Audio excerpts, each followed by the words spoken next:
Welcome to Democracy Now!, democracynow.org, the War and Peace Report. I'm Amy Goodman. President Obama's personally apologized to Doctors Without Borders for the U.S. airstrike that struck its hospital in Kunduz, Afghanistan, killing 12 staff members and 10 patients, including 3 children, Saturday. White House spokesperson Josh Earnest announced the apology. President Obama spoke by telephone with Doctors Without Borders International President Dr. Joanne Liu to apologize and express his condolences for the MSF staff and patients who were killed and injured when a U.S. military airstrike mistakenly struck an MSF field hospital in Kunduz, Afghanistan over the weekend. In response, Doctors Without Borders repeated its demand for an independent investigation into what it's called a possible war crime. MSF has said U.S. forces knew the coordinates of the hospital and continued the attack for half an hour after being informed that a hospital had been hit. Russia has escalated its military campaign in Syria, saying it's launched more than 24 cruise missile attacks from naval vessels in the Caspian Sea. This comes as Russian airstrikes reportedly destroyed the weapons depot of a U.S.-trained Syrian rebel group. Russia said Wednesday it was willing to coordinate with the U.S. on the military campaign against ISIL in Syria, an offer the U.S. State Department rejected, citing Russia's, quote, flawed strategy. In Yemen, a Saudi-led airstrike has killed at least 23 people attending a wedding party south of the capital, Sana'a, on Wednesday.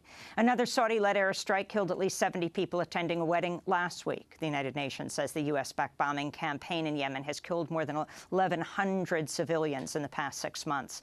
Amnesty International has called on the United States to halt arms transfers to Saudi Arabia or risk being complicit in war crimes. The U.S. Coast Guard has called off the search for surviving crew members from the cargo ship El Faro, which sank off the Bahamas after being battered by Hurricane Joaquin over the weekend. 33 people were on board, most of them American. Scientists have linked stronger hurricanes to climate change. In California, Governor Jerry Brown has signed a new law requiring the state to produce half of all of its electricity using renewable energy by 2030. Brown said the bill was a step forward to a decarbonized future. Volkswagen CEO Michael Horn will testify to U.S. Congress today that he knew of the auto giant's emissions cheating devices as early as spring 2014. This comes as Volkswagen says it will launch a massive recall in January of diesel cars that were illegally installed with devices that used to cheat EPA emissions rules. A New York Times analysis estimates the extra pollution may have caused more than 100 deaths in the United States alone.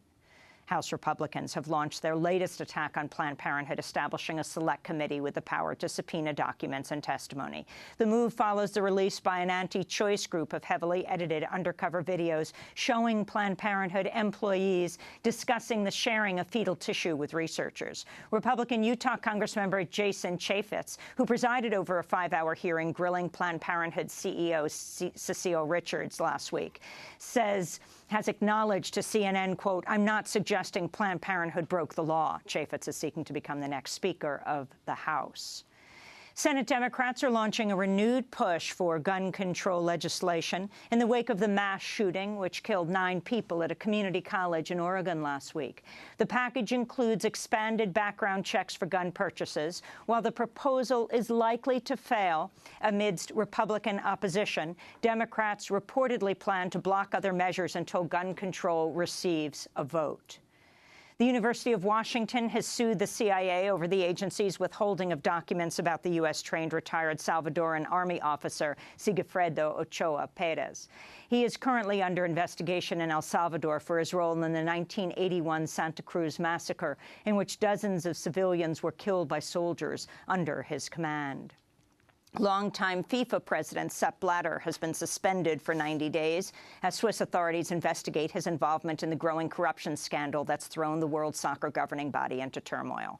This comes after FIFA's second-ranking official was placed on leave last month. Blatter's suspension takes effect immediately. Democratic presidential candidate Hillary Clinton has come out against the Trans-Pacific Partnership days after the U.S. and 11 other Pacific Rim nations reached an agreement on the deal Monday. Clinton made the remarks on PBS NewsHour. What I know about it as of today, I am not in favor of what I have learned about it. And there's one other element I want to make because I think it's important. trade agreements don't happen in a vacuum. And in order for us to have a competitive economy in the global marketplace, there are things we need to do here at home that help raise wages. And the Republicans have blocked everything President Obama tried to do on that front.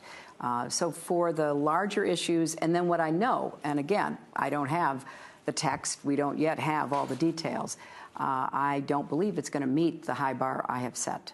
Clinton's rival, Vermont Senator Bernie Sanders, has long opposed the TPP. Media mogul Rupert Murdoch is facing a torrent of criticism on social media after posting a tweet suggesting President Obama is not a, quote, real black president. Murdoch expressed support for African-American Republican presidential candidate Ben Carson, tweeting, quote, what about a real black president who can properly address the racial divide?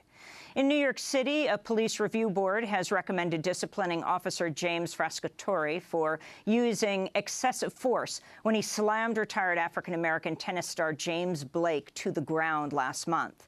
The officer will now face internal New York Police Department proceedings that could lead to his dismissal. He has a lengthy pattern of excessive force complaints against him. And the Nobel Prize in Literature has been awarded to Svetlana Alexievich, a Belarusian journalist and writer. She is best known for giving voice to survivors of World War II, the Soviet occupation of Afghanistan, and the Chernobyl nuclear disaster. She becomes the 14th woman to win the Nobel Prize in Literature. And those are some of the headlines. This is Democracy Now!, democracynow.org, The War and Peace Report. I'm Amy Goodman.